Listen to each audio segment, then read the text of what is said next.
I got a book cover and an editor. And we're going to talk about why that's a good thing in episode 17 of Horrible Writing. That will never work. You can't push us. Seriously? Don't. Oh my God, that's another thing you do. That's bad.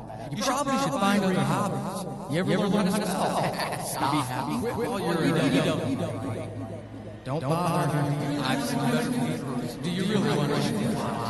And my third grade, get up.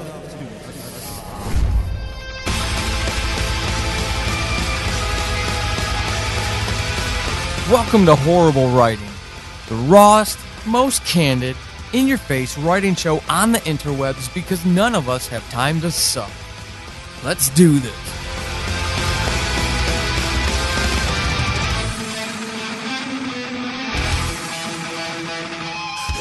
Hey everyone, Paul Sading, your host of Horrible Writing. I hope this finds you well. We have now turned the corner to November. The leaves are falling from the tree. The tree, as if there's one. Literally, there's one right outside my window that I'm staring at. Beautiful. Amber. And forest green mixed with reds and oranges. Love this time of year. Pacific Northwest in the house, baby. I absolutely love it. It's going to be nice for about another week. And then the gray season rolls in, the eternal gray. Until at least March, April. I'm trying to be positive. So, hey, I wanted to talk to you about some good stuff going on and why, as a writer, that's important to you or should be important to you. And I don't like to should all over anybody. I really don't. But I think it's appropriate in this context to talk about it. So, for the previous 16 episodes, we've talked about all sorts of elements of writing. We've even started doing interviews, so if you haven't checked those out, please do. Episode 14 and episode 16, one with Raul Vega, and the latter with Sarah Ray Warner. Two excellent writers and absolutely wonderful human beings. And we talk about a lot of the real stuff about writing. You're not going to get a whole lot of tips, tools, and tactics about how to actually write good stuff because I don't have a friggin' clue.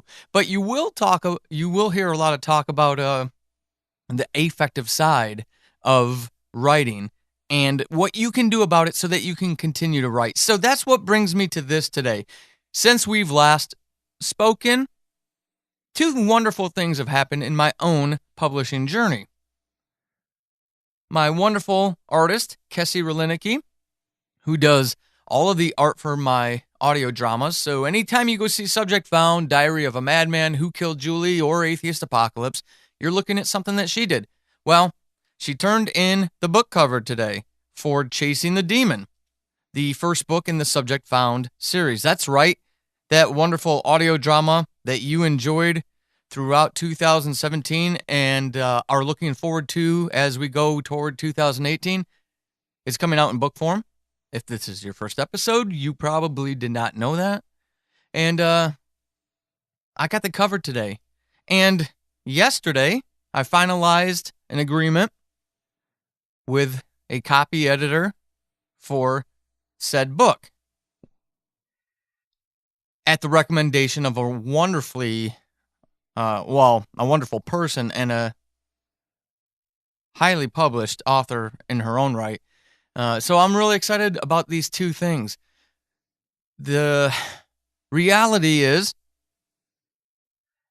it's real now for me. I started this show. You can look at the blurb for the show, a know-nothing on his self-publishing journey, right? I'm not going to try to give up platitudes. I'm not going to try to pull the wool over your eye. I'm learning as I go, and I'm sharing this adventure with those of you who are interested in joining me, because I believe we can all be published. Why can we not?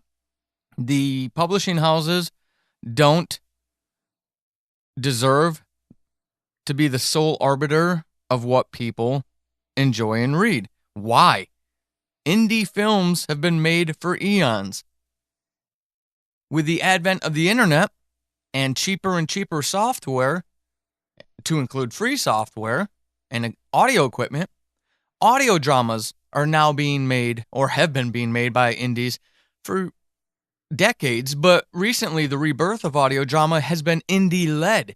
It's only with the success of audio drama that, GE, Gimlet, and Wondery, and things like Bronzeville with their big Hollywood actors started showing up, because we, the indies, breathed life into that medium and people fell in love with it.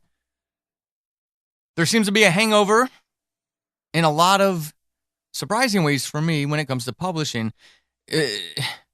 Joanna Penn said it in a recent episode of The Creative Pen, and I agree with her, that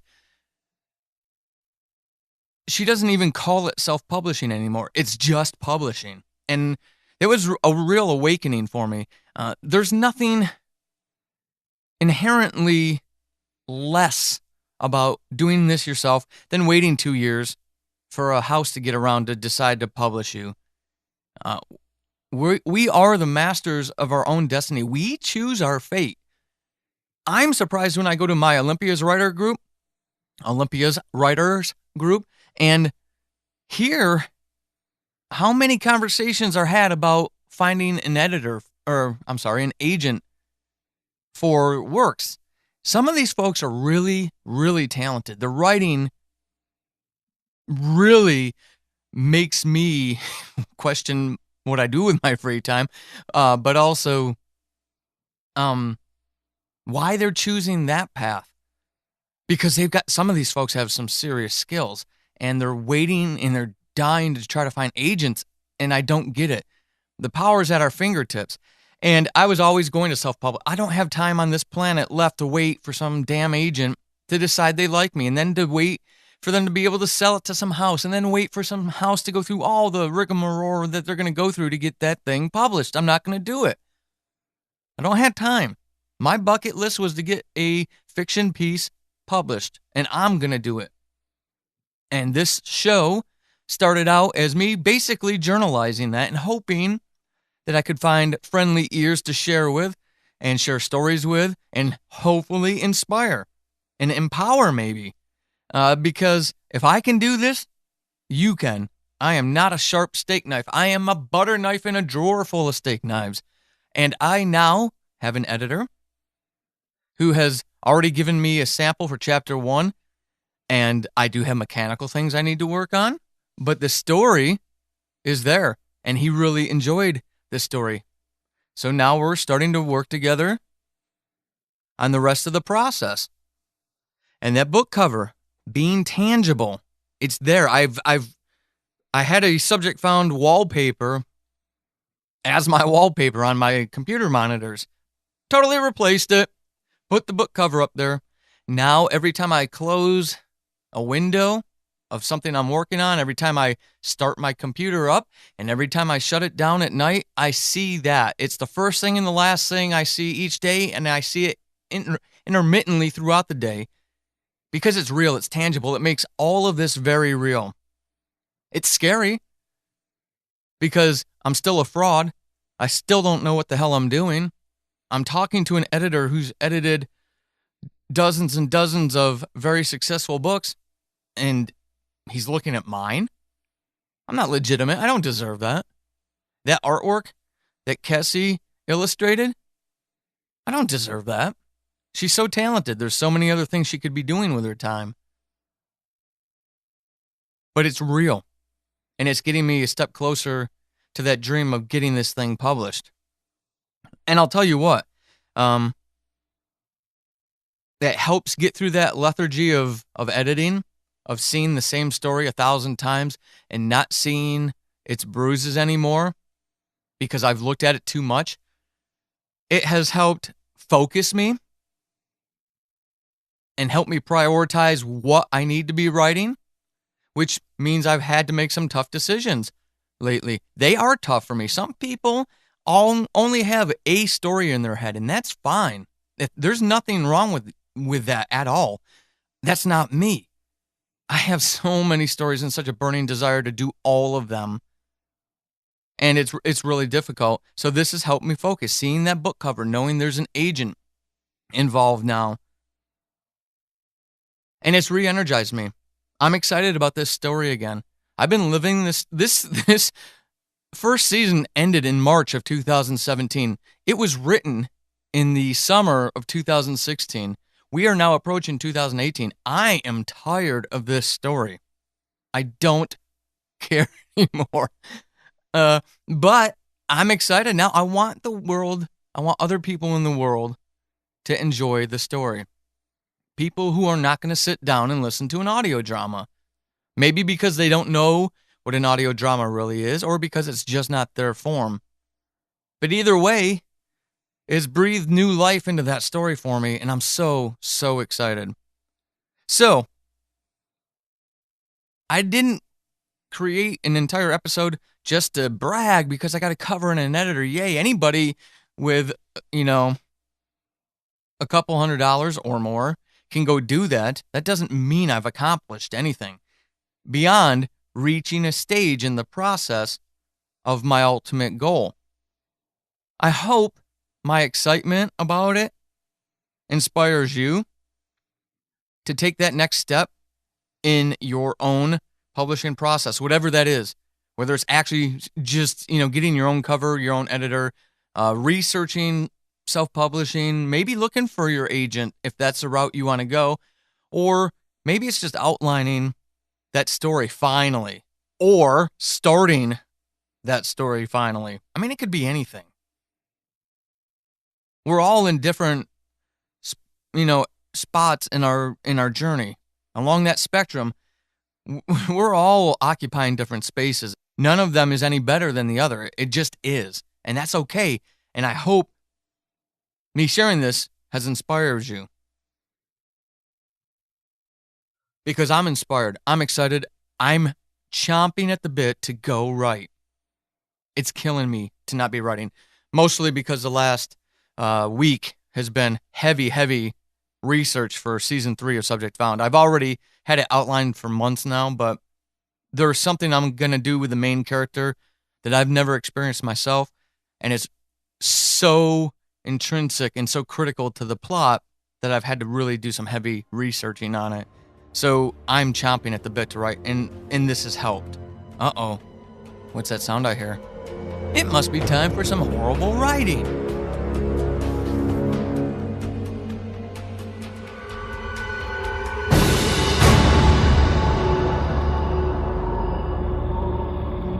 This time, Nathan Bonilla-Warford has submitted a sample. You can find Nathan's work. It's a podcast form, audio drama, How to Listen to Music in the 22nd Century. And here's what we've got for his sample. Nathan wrote, "And suddenly, everything changed. Everyday devices have tunes and notes to let you know when they are starting or stopping their task. But this was different. This was alive. It was loud, scary, heart-pounding." Now, that was before editing and feedback. This is what he came up with after editing and a lot of reflection. "And suddenly, everything changed.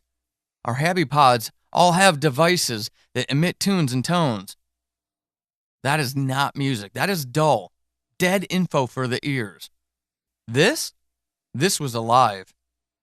Its loud notes entered through our ears, pierced my skull, burrowed into my brain. The sound made my heart beat and arms and hips move. This was uncomfortable. This was scary. This was jazz." Nathan says that he wrote it for that show, and it is about the cognitive dissonance and life in the future so plugged in that we totally lose contact with art. And he could feel it through that revised sample. He didn't feel it in that first version, but again, with some feedback and that reflection, he was satisfied, more fulfilled with what he created. Again, this isn't always about the perfect word. This is art. It needs to serve the purpose that you have designed it for. Don't let other people should on your art.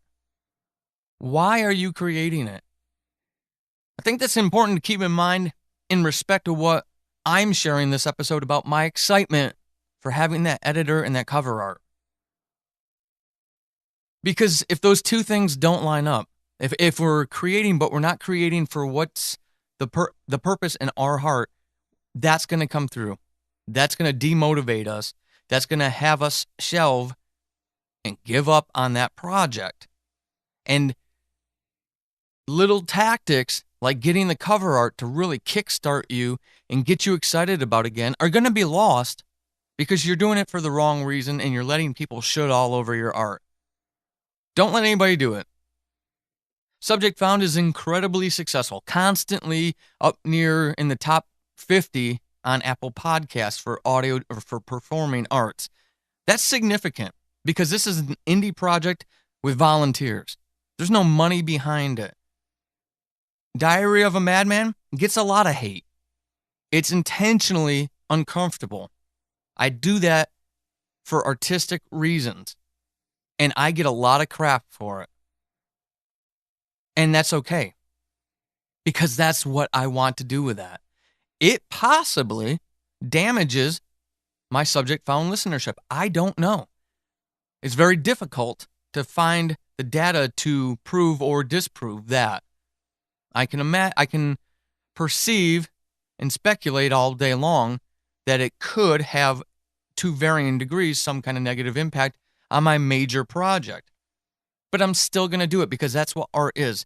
No one tells you what to do on your art, with your art, or what your art should do. And I think you can see in Nathan's horrible writing example that coming through, that he's doing it for the purposes that fulfill him and that desire to create. What are you doing that keeps you energized, keeps you happy, and keeps you fulfilled? Is it cover art? Is it getting that editor? Is it going to a writer's group? Is it sharing a sample online with someone? Is it asking that first other person to go read what you've created? Whatever it is, whatever's stopping you, overcome it. Reach out. Talk to another writer. Email me, paulsadingproductions@gmail.com. Tweet at me at Paul Sading or at Writing Horrible. Go over to paulsading.com. Use a contact tab. Whatever you need to do. I'll give you my thoughts. I have opinions, and I will share them.